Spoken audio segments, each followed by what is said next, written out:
Hello everybody, and welcome to Preparedness 101. In the first three videos we discussed making a plan, food and water storage, and shelter.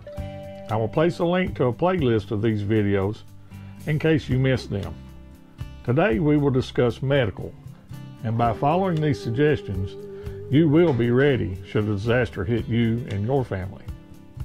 I believe that medical preparedness is one of the most overlooked aspects of being prepared for an emergency. Too many people do not keep a well-stocked first aid kit at home, and if they do, many do not know how to use them.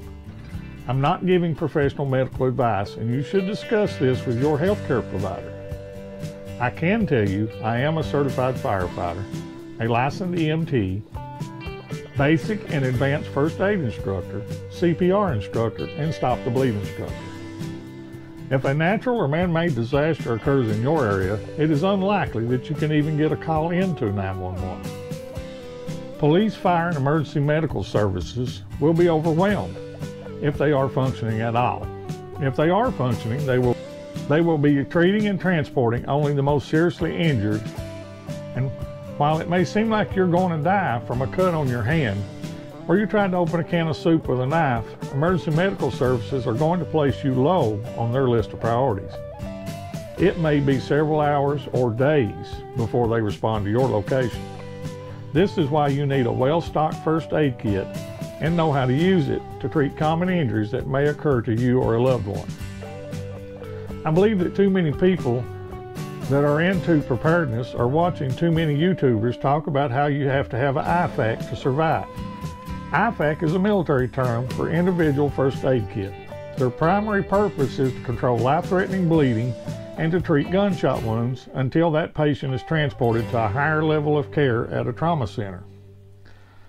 They usually contain a tourniquet, a compression bandage, some trauma shears, some compressed gauze, chest seals for treating sucking chest wounds, a small roll of tape, a pair of gloves, and a nasal airway.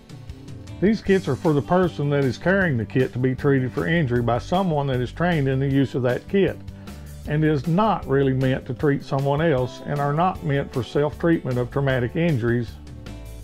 Too many people think that this is the first medical kit they need to buy, and once they get one, they never get any training in their use other than watching a few YouTube videos. Don't get me wrong, these kits are great for treating gunshot wounds and life-threatening bleeding by someone who is well trained in their use, and that patient can be transported quickly to a trauma center. They have saved numerous lives when advanced medical care is readily available. I do own several, but I did not get one until after I had a well-stocked first aid kit in place and received the proper training. Anyway, enough of my ranting about people's fantasies of having long-running gun battles with the Golden Horde and jerking out their IFAK to treat the gunshot that they've received. If this is your most likely scenario, then either you need to move, seriously rethink your strategy, and stop watching all the doom, gloom, and end of the world videos.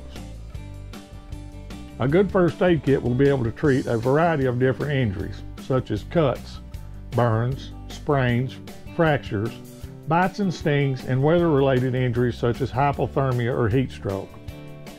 You need to get good quality training in treating these injuries, as well as how to treat common medical issues such as low blood sugar, breathing difficulty, allergic reactions, chemical exposures, fainting, as well as CPR. I recommend classes that are taught by Red Cross and American Heart Association. You might consider volunteering at your local fire department, where you will not only receive good quality training, but also gain practical, hands-on experience. First aid kits are like everything else.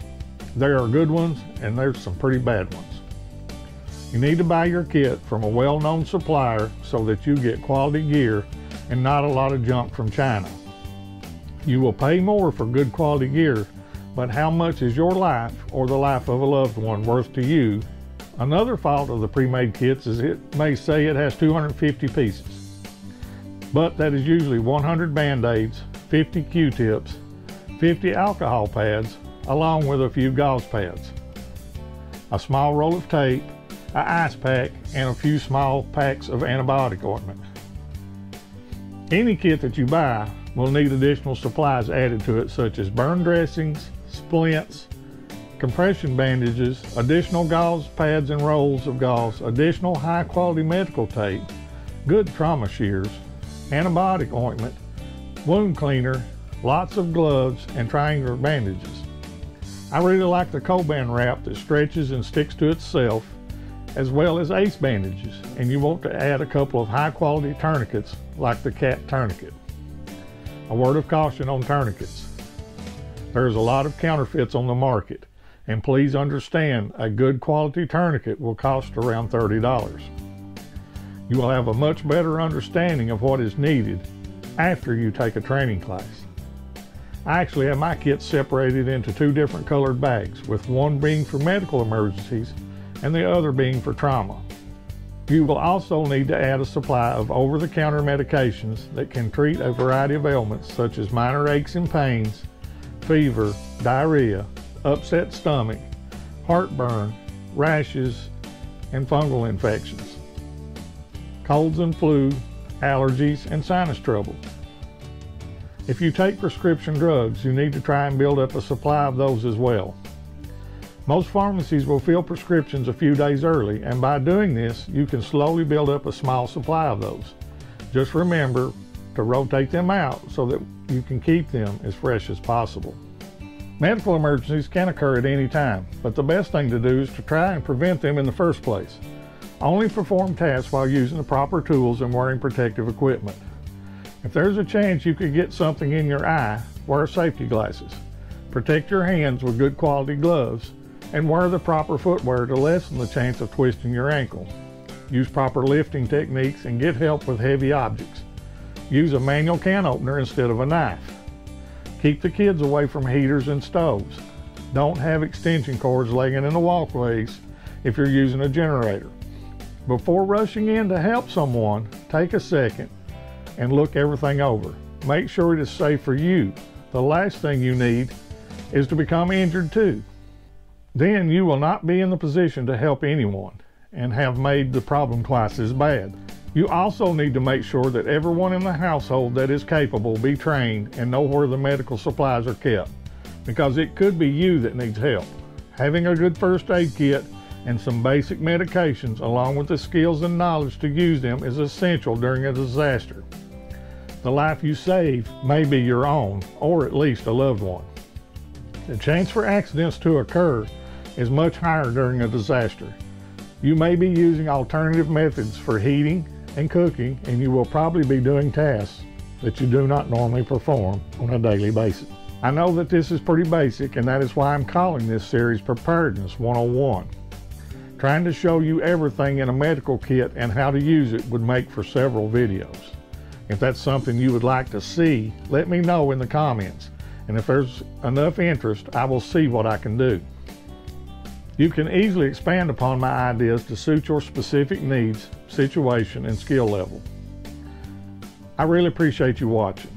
If you found this helpful, please hit the like button and let me know. Leave your comments on what works well for you and anything you think I missed, so we can all learn together. Please share this video if you think it will help someone. If you haven't done so already, please subscribe. In the next part of this video series, we will discuss communications. Thank you again for watching, and remember, prepare today for what may happen tomorrow. I will see you on the next video.